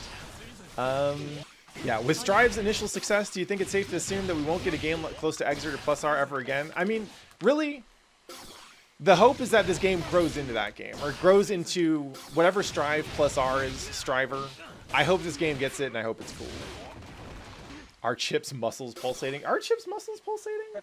Yeah, they do kind of. Let's take a look. Yeah. They are kind of throbbing a little bit. Not even. Look at that. Look at that bicep here. Like, so for comparison's sake, I'm holding up my own muscle. All right, I'm just flexing at the camera. Let's see if I can get a good angle on this. My muscles definitely do not breathe the way that Chips are breathing. Your type Lumina will be a little bit more what you're looking for. I hope so. I think French Bread has the biggest fucking balls in the universe for deciding to remake Melty Blood, because there's no fucking way that they'll be able to make a Melty Blood that makes classic Melty fans happy and is also a viable product in this day and age. At least I don't think there is. Yeah. And I'm hoping they prove me wrong. Yeah, I mean, well, I don't know about that for sure. I mean, I feel like if they made a game that was like Uni with some Melty Blood stuff in it, I would be happy. Yeah. I wouldn't need it to be like new Melty, right? I mean, the thing is that most Melty players hated Uni. Oh yeah. Yeah, because Melty is all about movement, and Uni's like more about footsies. Yeah, that's true. I feel like they're in luck because they don't have enough. Maybe they don't have enough Melty fans for that to be as big of a deal. Yeah. As them making as Strive. I mean, and that's the Guilty Gear problem, right? There aren't enough fans of the classic Guilty Gear games to merit making a new game in that series. So, yeah, we'll see.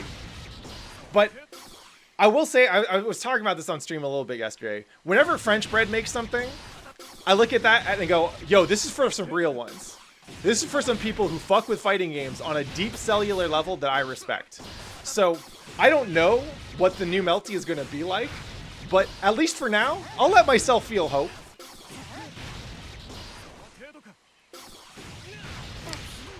Anyway, let's see. I think that's pretty much it for questions.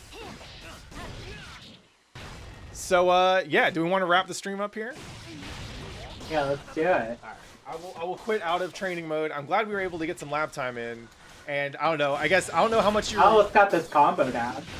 All right. I'll wait until you get it. Oh yeah, I already got it. Okay, but you got to get it now. Okay. Make this free throw, and we can all go home. Okay. Oh my god! Now I'm guaranteed to do so bad. All right. Okay. Boop boop. Okay.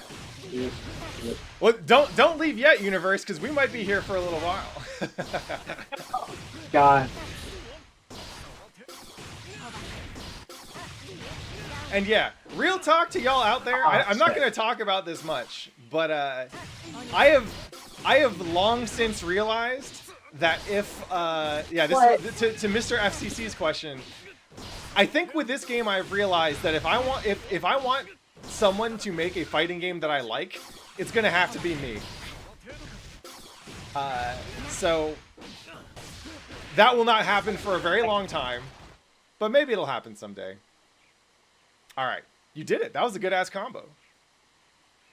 Yeah, it's not that bad. Yeah. I kind of like the catching it with her foot. Yeah. With a standing kick and then continuing it has the timing that that's the first combo that felt good to do. Yeah. There is something about the way their juggle system works in this game. I can't stand the juggle system, but I will appreciate that because there's no air tech, they let you look at parabolas and think, huh, I wonder if I have an attack that can intersect at this point in the parabola, which is a pretty elegant way to communicate like combo ability. However, yeah, it's an interesting thing. Yeah. I mean, it aligns pretty nicely with how like 2D video games work in general. 2D video games are often very much about parabolic movement, right? Anytime you have gravity, anyway. The problem is that kind of like Tekken, it makes the hit reaction look kind of dumb. Because no Yeah. matter what you hit them with, they're just going to kind of go flying. But also, in order to limit combos, they don't let you launch people up very high, right? And so they end up just looking really weird and uncomfortable to me. Yeah, it doesn't have that like smoothness that that I like about like bike and dust loops, where Yeah. you're like, where it really feels like you are kind of like guiding them into the position every step of the way, right? Yep. Like you're like, I'm hitting you with this thing, and then I'm launching you up with this thing. We're going through the air. You're pushing me away, and now I'm coming back again, and now I'm getting pushed away, and then I'm coming in for this thing. Yeah. Yeah, it doesn't feel good as a bike and dust loop. I could say that at least. I mean, very few things feel as good as bike and dust loops, if I'm honest. Yeah, it's probably one of the best feeling combos I've ever done. All right, so I guess the questions were a good place for us to hash out like some early opinions on Stry. But like we sat down, I don't know, we played a couple of games, had some laughs. I've been sucking on this boba. Is there anything that you wanted to end the stream with in terms of your thoughts on the game? I mean, I guess not really. It's like hard for me to it's hard for me to like really like say like how I feel about it. Mm-hmm. Like I mean, I guess I like when it's enabling. Like, you know, I like having something that I can play with my friends that doesn't Mhm. just frighten them away. Yeah. Like one of the things that I've noticed like recently even actually is that like I've been like I know that my friends can like play Xrd. Mhm. Like I know that they can do it, But they don't know that they can do it. they don't know that they can do it. And you know what, this weekend, Pat, I'm gonna send you a draft of that article I've been Sick. working on. But it's really hard to get people to really feel that. And like when people like start playing a fighting game and they go into like the training mode to do a combo and they can't fucking do it no matter how much they try, they're like, I can't do this. I don't have the physical capacity to do this. And if somebody tries to tell me I can, fuck them. Yeah. There's a real sort of thing, like, and I've talked about this before. Like, this is how students really get blocked on like on actual like real world skills like writing. Yeah. They'll be like, oh my god, like I tried writing. My teacher said I was dog shit every single time I tried. I'm never gonna try again. Yeah. So like in some ways, like reducing, like again, I think that I'm like okay with people playing this and being like, oh, maybe I actually can do that. Yeah. You know, maybe I don't have to be scared of other fighting games. You know, and we'll see, right? Because a lot of what I've seen is I feel good about this game in a way that I didn't feel good about other fighting games. That doesn't necessarily mean they'll give those other fighting games a shot, you know? Right. It definitely does that. And they might not. Yeah. Might not. But I feel like, you know, again, like those of us who play it, like we're on like even different levels ourselves. But I kind of like the idea that some people are going to get a bit of that joy that they wouldn't have gotten before. Yeah. You know? So they're gonna get a glimpse into the window. Yeah. And that's how that's at least how I'm kind of like feeling it. And again, I'm so bad at these games that it's like it's engaging enough to me. Sure. Though I will say that I guess I still want to be playing Viken. Mm-hmm. Like there's nothing about like backdash to Tommy really gets your heart. Yeah. At a certain point. So anyways, that's my sense on it.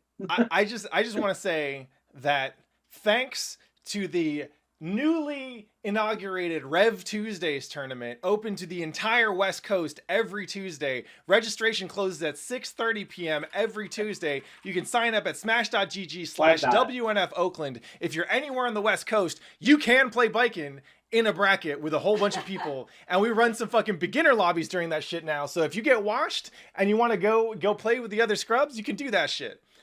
I know where you are. You are within the range of a viable Rev Tuesday entrance. So I better see your ass rocking that Bikin. Oh yeah, I'll be there. I'll be there next week. I promise. Hell yeah! And like I have things on Tuesday that make things, but I don't have one. I have one next Tuesday. Tight. So you will see me. I will see you in Rev Tuesday. I will see you in Rev 2. That's right. In fact. I'm gonna set that bracket up so that you just roll up right next to me in round 1. The other thing, so Video Soup asked, is Midwest okay for beginner lobbies? Yeah, it should be fine. But the other thing was, I say this all the time on stream. I say, if you aren't playing fighting games for the people, then you fucked up. And for me, with Strive, the thing you're talking about, where you're like, I have these friends who insist that they can't do this, but might not insist that they can't do this in this game, right? For me, one of the things that I value about fighting games is that because fighting games are so different in their character designs, in their core combat mechanics, in how they frame a player's journey, and how they frame like the act of fighting, right? Like Mortal Kombat has a very different take on fighting than Street Fighter or Tekken or Guilty Gear does, right? And what I like about fighting games is that it puts you in close connection with other people who have also like gone through that same similar kind of filtering mechanism, right? When I see people try and get into Plus R and Rev 2 and they stick with it, of course these games are hard. These games are hard for everybody, right? When I see people who stick with those games, it's often because they're comfortable asking for help, right? That they no one's ever sure that they can do this shit at first, but they get over it and it becomes a very empowering experience for them, right? And often they get over it with the help of other people who recognize that person is struggling and that they could use some help, right? And it creates these really the potential for really strong bonds, really powerful relationships. And to me, some of the friction, some of the difficulty of these games, is a necessary ingredient for creating those moments, creating those interactions, creating those opportunities for strangers on the internet to be really good friends. And so when I see, like, when I look at the barriers, if you will, to being able to play a game like Rev 2 and have a good time, and I see the kinds of community that can come out of it, I'm like, this is fantastic. This is exactly what I want out of a video game. It's putting me in touch with other people who are super down, who might not start out super down to do this shit, but they learn to be down to do this shit, and they learn that from other people, right? And that is the kind of thing that I want. That's the kind of people that I want to be around, right? And that it doesn't surprise me at all that you being around different people, having different expectations for your friends, generally having lived a life that is not preoccupied with fighting in all media and all forms, to the exclusion of pretty much everything else. It doesn't surprise me that this game would be more compatible for the friends you see who are trying to learn how to enjoy fighting games and struggling. So I'm happy that your friends can get closer to this experience, to this game, and I hope it serves them well. And this is true for everyone who plays Strive. Just because I do not personally think much of this game when compared to the other works that they've done does not mean that I think that engaging with this game is not valuable for the people who find it, who feel like they're deriving value from it. It's just simply not for me. And most things aren't. Most things shouldn't be for me.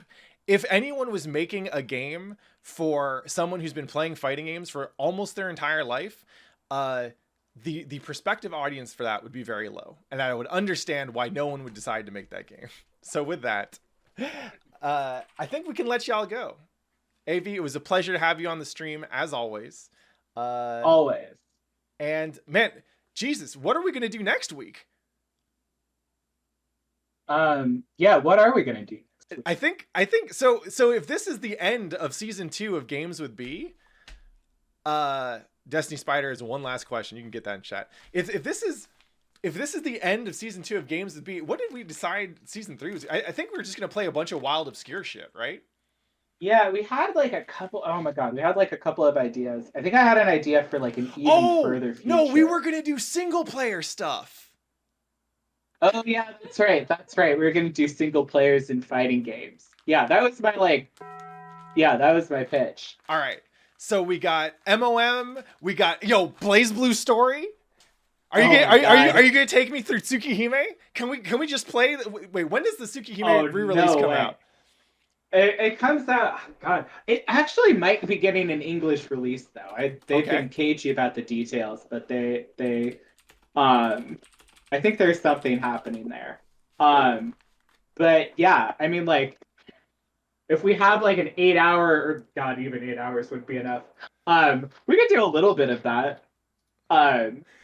We could at least see what it looks like in OnScripter. Yeah. Damn, what other thing? Like, we should play Melty Blood story mode though. I've never even touched it. I mean, I think Melty Blood story mode is just arcade with each character, right? Is there? Yeah, I think so. There might be something else. Yeah. All right. Well, I'm actually super down to do this. Not just because we won't have to deal with shitty ass netcode for old, grimy ass old games, but because story stuff is honestly the stuff that I have come. I generally appreciate the least in a fighting game. So we'll figure out a plan for all this. We'll actually probably not figure out a plan for all this. We'll probably just DM each other 2 hours before we're going to stream next week and be like, oh shit, what are we doing?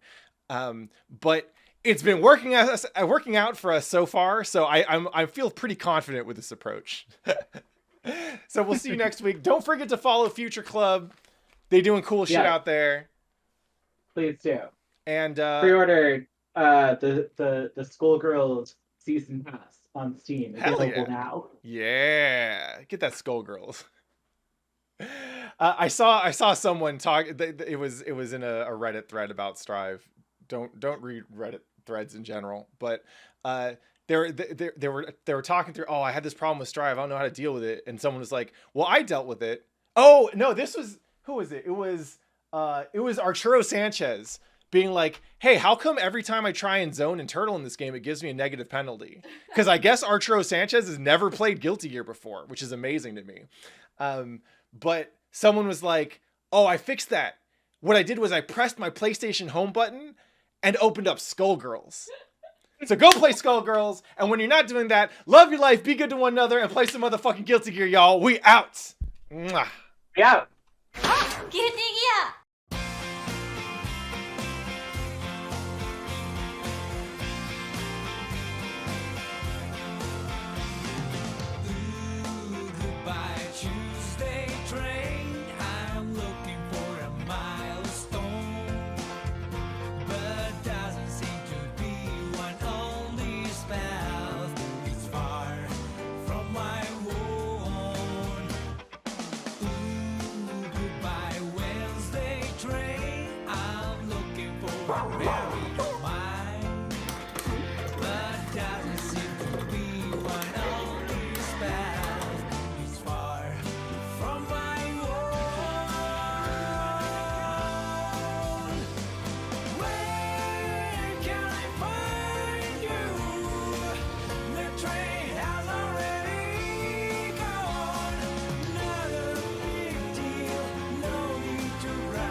この番組はご覧のスポンサーの提供でお送りします。